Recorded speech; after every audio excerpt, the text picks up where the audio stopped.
नमस्कार दोस्तों, आपका अपना चैनल इंडिया पढ़ेगा ऑनलाइन क्लासेस में स्वागत है। मैं नीलेश झल्लारे।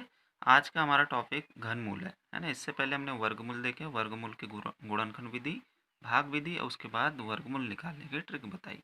आज अब देखेंगे घनमूल, है ना। घनमूल निकालने की गुणनखंड विधि। तो टाइम वेस्ट ना करते हुए हम देखते हैं फर्स्ट विधि, गुणनखंड विधि, है ना। सेम वर्गमूल के जैसी रहती है, बस थोड़ा सा चेंज होता है।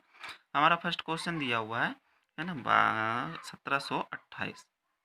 इसका निकालना है हमको घनमूल, है ना। 1728 का घनमूल निकालना है। तो इसको निकालने के लिए हम क्या करेंगे, गुणनखंड विधि में जैसे वर्गमूल विधि में किया था हमने, सेम वैसे ही करना है, बस थोड़ा सा चेंज आएगा।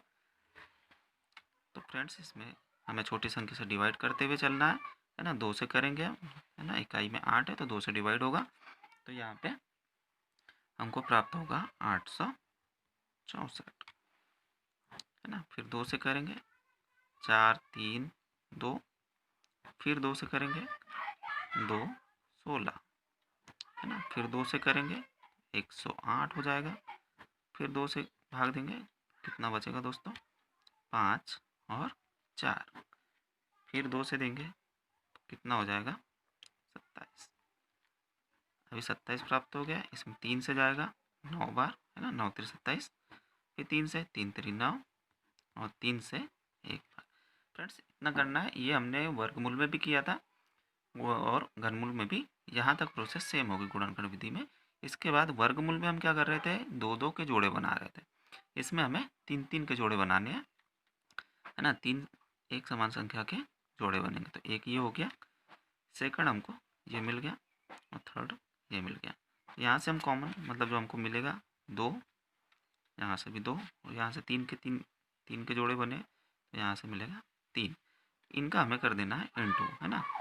2 इंटू 2 इंटू 3, कितना हो गया, 3 दूनी 6 और 6 दूनी 12। तो हमारा आंसर होगा 12।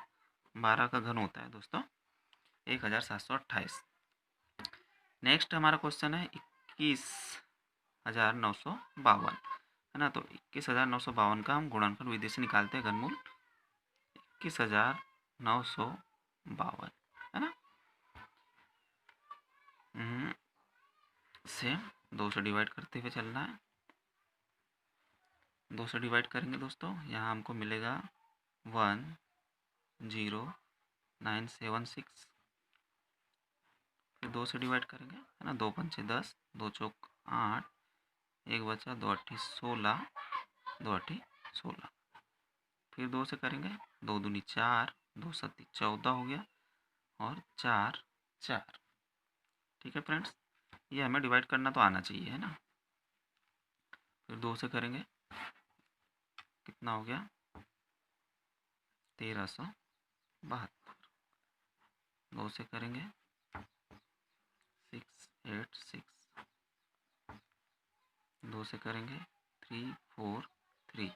यहाँ तक तो हम कर लिए ना। इसके बाद क्या होगा, 343। ये हमें याद रहना चाहिए। वर्ग शुरू में ही बोला था मैं कि हमें 30 तक वर्ग याद होना चाहिए, और क्यूब याद होना चाहिए हमको 11 तक, 11 12 तक।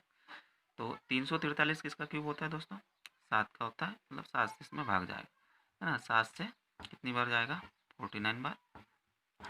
फिर 7 से 7 बार, और 7 से 1 बार। फिर सेम प्रोसेस करना है, 3 3 के जोड़े बनाना है। एक हो गया ये, सेकंड फ्रेंड्स ये, और थर्ड ये। अब यहाँ से जो हमको मिलेगा 2 2 और 7, इनको यहाँ पे अलग करके हम इंटू कर सकते हैं। 2 इंटू 2 इंटू 7, है ना। 7 दूनी 14, दूनी 28। तो हमारा आंसर जो होगा 28, है ना। तो गुणनखंड विधि से हम निकाल रहे हैं घनमूल दोस्तों। बहुत आसान है ना। कर सकते हो आप लोग भी। ठीक है, नेक्स्ट घनमूल निकालने की ट्रिक देखते हैं दोस्तों, है ना। घनमूल निकालने की ट्रिक देखेंगे। हमने अभी वर्गमूल निकालने की ट्रिक देख चुके हैं, अब देखेंगे घनमूल निकालने की ट्रिक। इसमें हमको क्या याद रखना है, इसमें भी वर्गमूल निकालने की जो ट्रिक थी उसके ही जैसे कुछ चीज़ें याद रखनी है हमको। तो जो जो याद रखना मैं लिख देता हूँ। हमें याद रखना है, एक इसमें भी हमें 1 से 9 तक क्यूब याद होना चाहिए, उनके इकाई के अंक याद रखना है। तो 1 का क्यूब कितना होता है फ्रेंड्स, 1 ही होगा। 2 का कितना होगा, 8 होगा, है ना। और 3 का क्यूब कितना होता है 27। तो 27 में हमको 7 याद रखना है ना। अभी अपन पूरे लिख लेते हैं। 4 का क्यूब कितना होगा 64। 5 का क्यूब 125, है ना। 6 का क्यूब 216। ठीक दोस्तों। 7 का भी देखे थे 343। और 8 का क्यूब होता है दोस्तों 512। और 9 का क्यूब 729। और 0 का क्यूब 0, है ना। ये चीज़ें याद रखनी है। इसमें हमको याद क्या रखना है इकाई का अंक, है ना। पूरे तो याद हमको ही, लेकिन इकाई के अंक को देखने के लिए हम ये सब कर रहे हैं। उसके बाद हमको याद रखना है 10 का क्यूब कितना हो जाएगा 1000, है ना। 20 का क्यूब 20 का कितना होगा दोस्तों 8000। 30 का क्यूब 27। 40 का क्यूब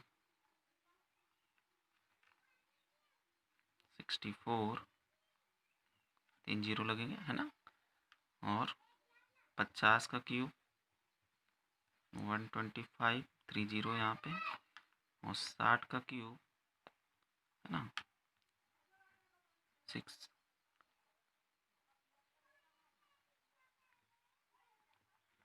ठीक है दोस्तों, ये चीज़ें हमें याद रखनी है। उसके बाद हम चलते हैं क्वेश्चन की ओर, है ना। इसको सॉल्व कैसे करना है, सेम वर्गमूल के जैसे सॉल्व करेंगे।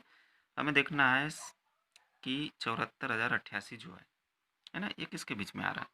तो अब यहाँ पे देखते हैं कि 74,088 तो यार 64,000 और 1,25,000 के बीच में आ रहा है ना। ये चीज़ें हमें देखना है। तो सेम वर्गमूल में जैसे लिखे थे यहाँ पे लिखना है हमको 64,000 और 1,25,000 इसके बीच में आ रहा है। ये किसके किसके क्यूब हम करने पर हमको मिल रहा है, ये हो रहा है हमारा 40 का क्यूब करने पर, और ये हो रहा है 50 का क्यूब करने पर। अब इसमें इकाई का अंक देखना है दोस्तों, सेम जैसे वर्गमूल में देख रहे थे। और इसमें इकाई का अंक जो है एक ही संख्या प्राप्त होती है, इसमें डबल बार प्राप्त नहीं। जैसे वहाँ पे क्या हो रहा था, इकाई का अंक दो दो संख्या के स्क्वायर करने पर इकाई के अंक दो अलग अलग मिल रहे थे। जैसे 6 का था 4 में भी मिल रहा था और 6 में भी मिल रहा था इकाई का अंक, लेकिन यहाँ पे एक ही मिलेगा इकाई का अंक। यहाँ पे 8 है। हम देखते हैं 8 किस में आ रहा है ना। देखो यहाँ पे 8 2 का क्यूब करने पर ही प्राप्त हो रहा है, बाकी किसी संख्या का क्यूब करने पर 8 प्राप्त नहीं हो रहा है। तो यहाँ पे ये सहूलियत होगी। तो हमारा जो आंसर होगा 48, है ना। ओ सॉरी 48 नहीं, 2 का क्यूब करने पर 8 प्राप्त हो रहा है, मतलब 42 का क्यूब। 42 का क्यूब करने पर हमको ये संख्या प्राप्त हो जाएंगी। तो बहुत आसानी से हमने देखो कितनी जल्दी निकाल लिया। नेक्स्ट क्वेश्चन देखते हैं हम। नेक्स्ट क्वेश्चन हमारा है 24,389, है ना। तो ये आ किसके बीच रहा है, 24,000 किसके बीच में आ रहा है। 24,000 हम देखते हैं 8,000 और 27,000 के बीच में आ रहा है। तो हम लिख देते हैं 8,000 और 27,000 के बीच में आ रहा है। 8,000 किसका है, क्यूब है 20 का, और 27 30 का, है ना। अब फिर इकाई का अंक देखना है हमको, 9 आ रहा है। 9 किसका क्यूब करने पर प्राप्त हो रहा है इकाई में 9 का, है ना दोस्तों। है ना दोस्तों, तो 9 का क्यूब करने पर इकाई में हमको 729, है ना। तो इकाई में 9 प्राप्त हो रहा है। तो जो आंसर होगा कितना होगा 29 का क्यूब, है ना। 29 का क्यूब करने पर हमको प्राप्त हो जाएगा।